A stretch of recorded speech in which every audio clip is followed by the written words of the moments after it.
फरियाल टालपुर के जराइम पर, निसार मुराई के, अब्दुल कादिर पटेल के, शर्जील इनाम मेमन के, सेनेटर यूसुफ बलोच के जराइम पर, कराची पुलिस में मौजूद काली भेड़ों के नाम उसने लिए हैं और क्या कुछ किस किस तरह से उसने किन किन बरसों में अंजाम दिया। रेंजर्स के एहलकारों हवलदार एजाज और मुनीर को शेर मोहम्मद के जरिए उसने कत्ल कराया, उनकी लाशों की बेहुरमती की। उसने ईरानी इंटेलिजेंस को दी मालूमात और अफसरान और तंसीबात के नाम बताए।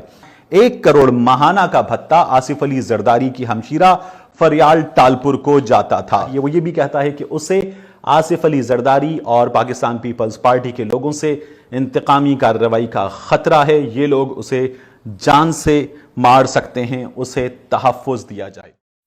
बिस्मिल्लाहिर्रहमानिर्रहीम, अस्सलाम वालेकुम। यूट्यूब चैनल पर तारिक मतीन आपको खुश आमदीद कहता है। सबसे पहले आपसे दरख्वास्त कि अगर आप चाहें तो चैनल को सब्सक्राइब करें ताकि वो चीज़ें जो मैं चाहता हूं आप तक पहुंचें वो आप तक पहुंच सकें। इन दिनों पाकिस्तान तहरीक इंसाफ के रहनुमा अली जैदी साहब मुसलसल प्रेस कॉन्फ्रेंसेस में हुकूमत सिंध को तनकीद का निशाना बना रहे हैं कि उसने JITs दबा ली, जिसके बाद हुकूमत सिंध ने ऐलान किया कि पीर के रोज JITs मंजर आम पर आ जाएंगी। उज़ैर बलोच की JIT, निसार मुराई की JIT और सानिया बल्दिया टाउन की JIT। यही बयान देने के बाद हुकूमत सिंध के बाज वज़रा ने अली जैदी को पाकिस्तान तहरीक इंसाफ को तनकीद का निशाना बनाया कि JIT में फरियाल टालपुर का जिक्र नहीं है, आसिफ अली जरदारी का जिक्र नहीं है, पाकिस्तान पीपल्स पार्टी का जिक्र नहीं है। और अली जैदी बेवजह की प्रेस कॉन्फ्रेंसेस करते रहे हैं, उन्हें शर्मिंदगी का सामना करना पड़ेगा। महकमा दाखिला की वेबसाइट पर ये JITs मौजूद होंगी। ये पाकिस्तान तहरीक इंसाफ के रहनुमाओं की जानिब से जब कहा गया तो उसके जवाब में पीपल्स पार्टी ने बता दिया है। अब यहां ये जो वीलॉग है ये बहुत तहलका खेज है। मैं आपके सामने सबूतों के साथ अहम तरीन इंकिशाफात इस वक्त करने जा रहा हूं। ये वीलॉग जो है ये एक बॉम्बशेल है और इस बॉम्बशेल में मैं आपको बताने जा रहा हूं कि उज़ैर बलोच ने किस तरह से आसिफ अली जरदारी के जराइम का एतराफ लिख कर किया है। उज़ैर बलोच ने ठप्पा लगाया है फरियाल टालपुर के जराइम पर, निसार मुराई के, अब्दुल कादिर पटेल के, शर्जील इनाम मेमन के, सेनेटर यूसुफ बलोच के जराइम पर, कराची पुलिस में मौजूद काली भेड़ों के नाम उसने लिए हैं और क्या कुछ किस किस तरह से उसने किन किन बरसों में अंजाम दिया।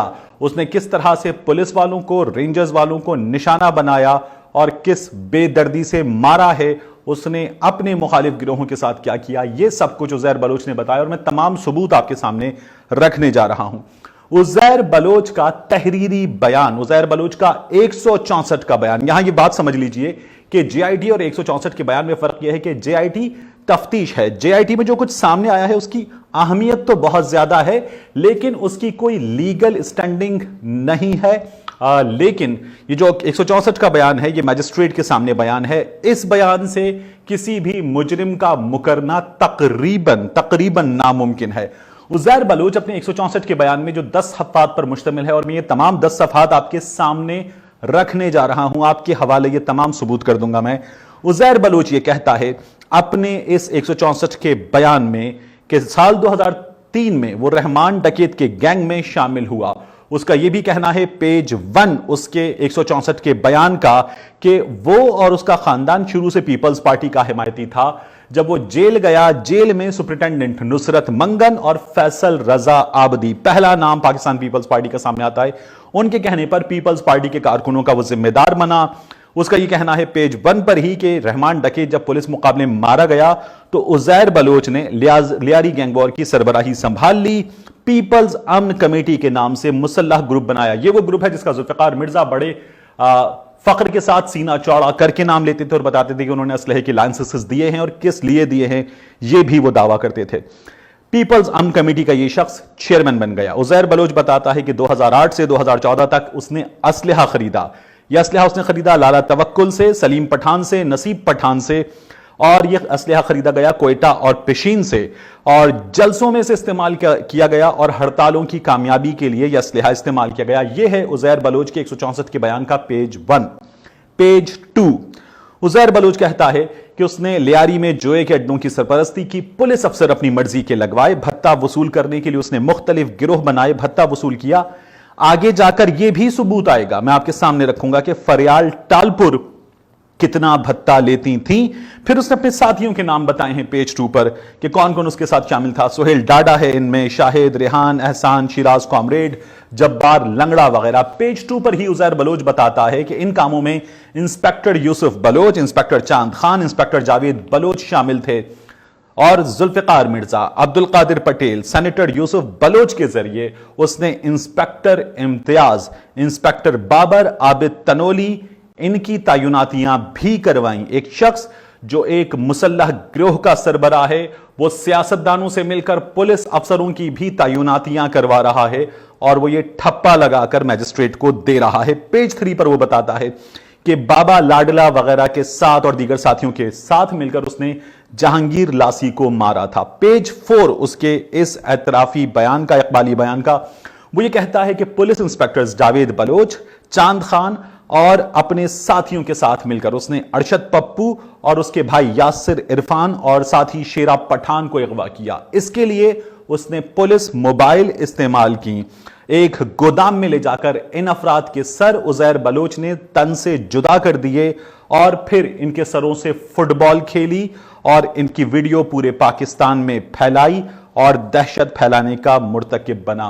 पेज 5 पर उजैर बलोच अपने इकबाली बयान में बताता है कि पुलिस मुकाबले जो हुए उनकी तफसील क्या है। पेज 6 पर उजैर बलोच कहता है कि साल 2013 में रेंजर्स के एहलकारों हवलदार एजाज और मुनीर को शेर मोहम्मद के जरिए उसने कत्ल कराया, उनकी लाशों की बेहुरमती की।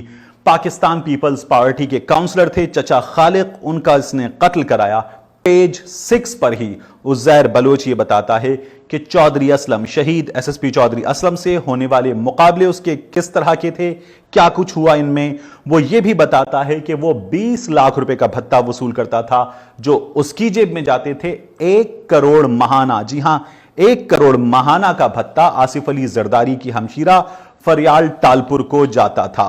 उसका यह कहना है कि फिशरीज के महकमे में डॉक्टर सईद बलोच और निसार मोराई को भी उसने ही लगवाया था।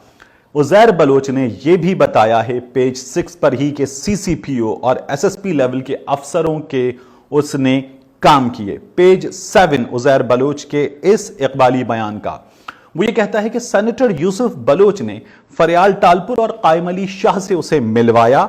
फरियाल टालपुर और आसिफ अली जरदारी ने उस पर जो मुकदमात थे, इन मुकदमात के नतीजे में उजैर बलोच न सिर्फ मतलूब था बल्कि उसकी हेड मनी भी मुकर्रर हो चुकी थी।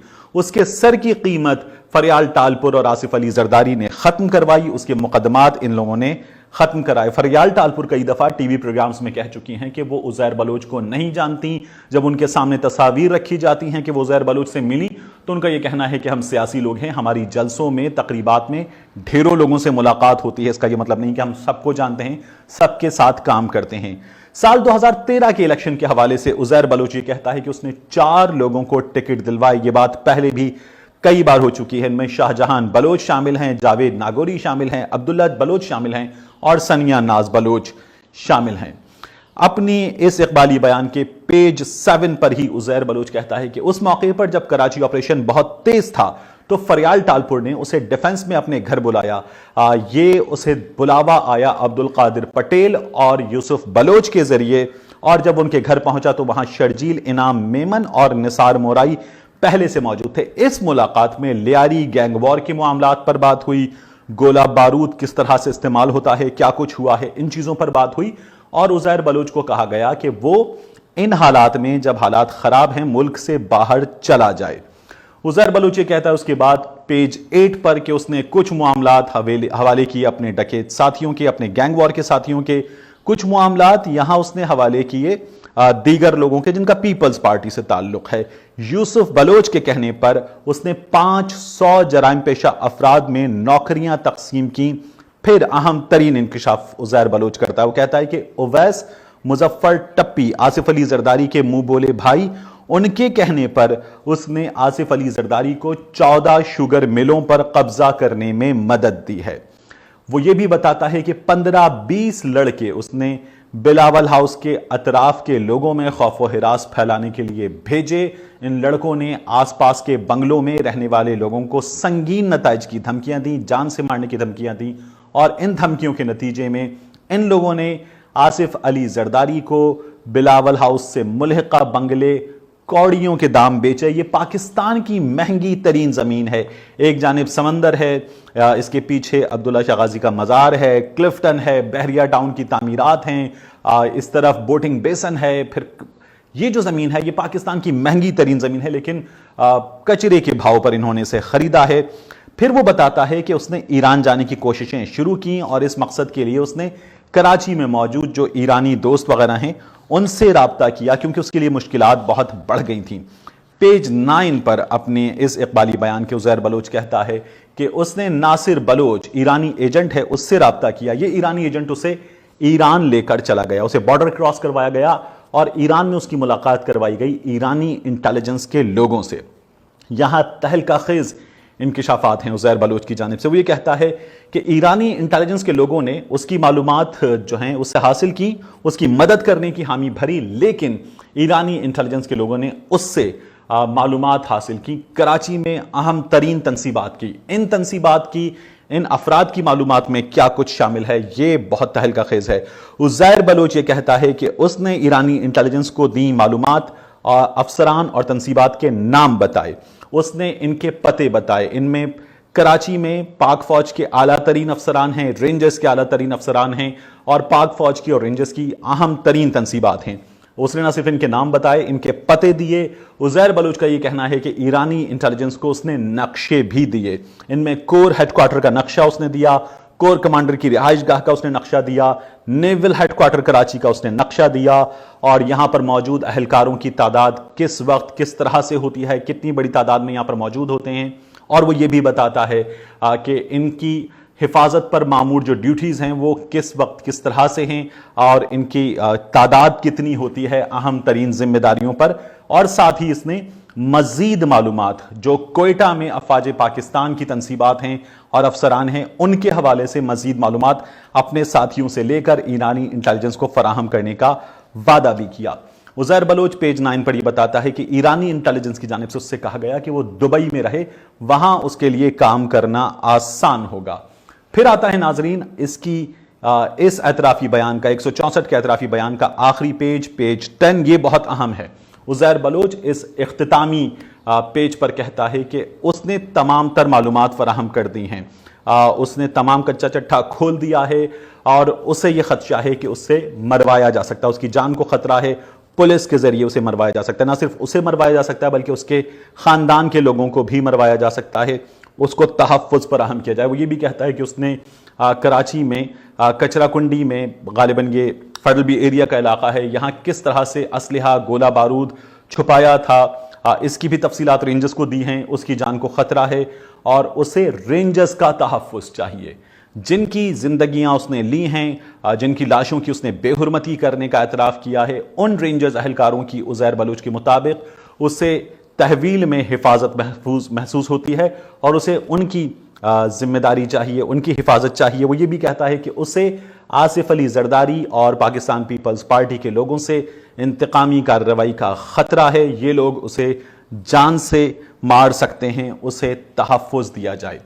عزیر بلوچ کی جو جے آئی ٹی ہے، اس جے آئی ٹی میں ممکن ہے کہ یہ نام نہ ہوں، اس جے آئی ٹی میں جو تفصیلات ہیں وہ جے آئی ٹی تمام کی تمام میرے پاس موجود ہے۔ آپ کے پاس جو جے آئی ٹی منگل کے روز وزارت داخلہ کی ویب سائٹ پر آئے گی، اس میں ممکن ہے کہ آپ کو جو اس کی سافٹ کاپی ہے وہ جس فارم میں ملے وہ ایک پی ڈی ایف فارمیٹ ہو سکتا ہے، لیکن میرے پاس اس کی وہ کاپی موجود ہے اور میں آپ کو دکھا بھی رہا ہوں کہ جس میں صفحات پر یہ جے آئی ٹی ہے، جس پر مہریں لگی ہوئی ہیں۔ جو جے آئی ٹی ویب سائٹ پر ہے وہ ابھی کس فارم میں آتی ہے ہمیں نہیں پتا، لیکن میں اس جے آئی ٹی پر جہاں مہریں لگی ہوئی ہیں اس جے آئی ٹی میں عزیر بلوچ نے کے بارے میں کیا کچھ معلومات ہیں، کتنے پیسے حاصل کیے گئے، گینگسٹر تھا، گینگز کیا تھے، اس کے ساتھی کون کون تھے، یہ معلومات اس میں موجود ہیں۔ یہ معلومات بہت اہم ہیں اور یہ جو ہے پاکستان پیپلز پارٹی کے اس جے آئی ٹی کے حوالے سے مختلف دعوے ہیں، لیکن یہ جو 164 کا بیان ہے یہ وہ بیان ہے جو اہم ترین ہے، جس میں پاکستان پیپلز پارٹی کے بڑوں کے نام ہیں، ان کے جرائم کی تفصیل ہے، سارا کچا چٹھا اس نے کھول کر رکھ دیا ہے